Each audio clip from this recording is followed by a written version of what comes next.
L'Institut des artisans de justice et de paix Champ d'Oiseau, IAJPCO, a fait sa rentrée solennelle pour l'année 2023 à travers sa première conférence sociale. Basée sur le thème « Prévention des risques en période électorale, responsabilité des organisations de la société civile et des politiques », cette conférence dirigée de main de maître par l'expert en gouvernance et en conflit, Dani Aïda, a connu la participation d'une centaine de personnes. Pendant son exposé, l'expert a expliqué comment éviter les contentieux lors des élections. Les partis politiques et la société civile dans les processus électoraux doivent pouvoir prévenir et gérer les goulots d'étranglement qui sont les sources de conflits ou de crises.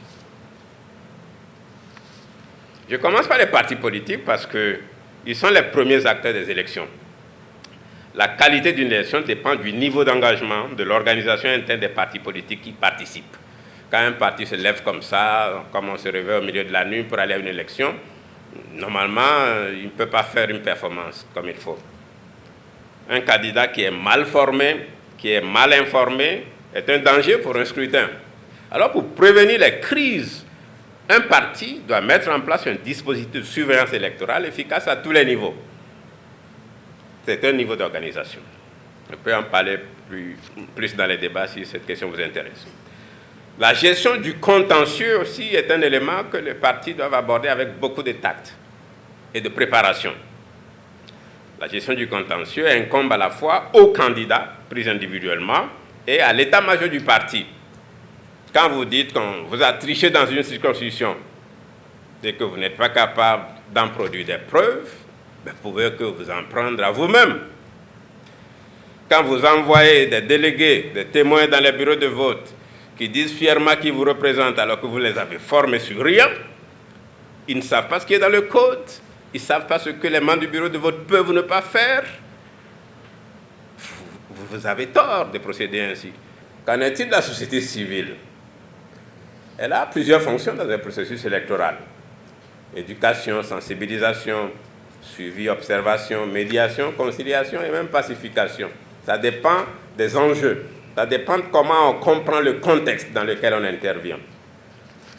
Les organisations de la société civile doivent jouir d'une expertise d'usage en matière électorale pour peser dans le processus. On ne peut pas donc ramasser des ONG comme ça pour dire « Allez, vous êtes citoyens, organisez-vous, surveillez, et puis la République sera fière de vous ». Non.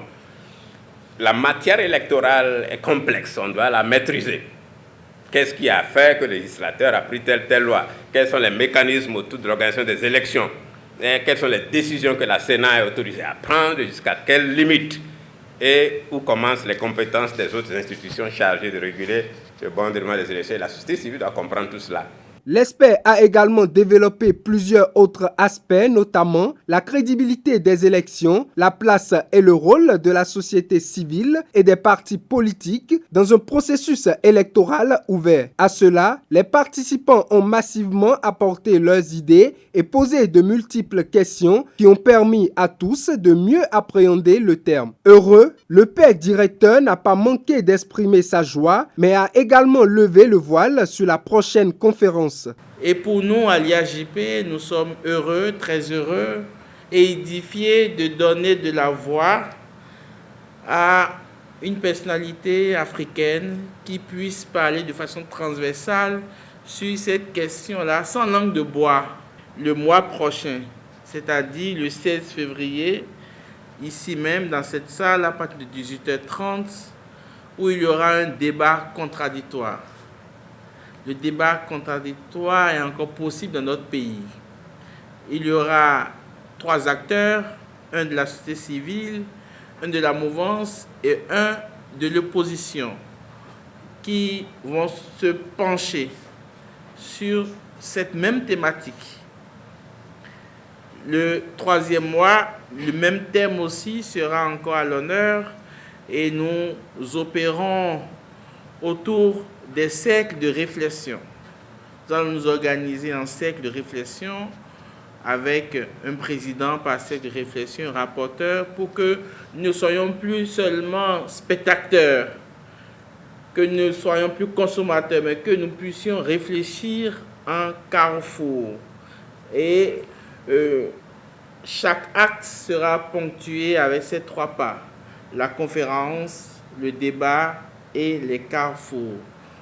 Je vous invite vraiment à y participer avec beaucoup de joie. Tous ressortent mieux informés sur les différents points abordés et se donnent rendez-vous pour la prochaine conférence.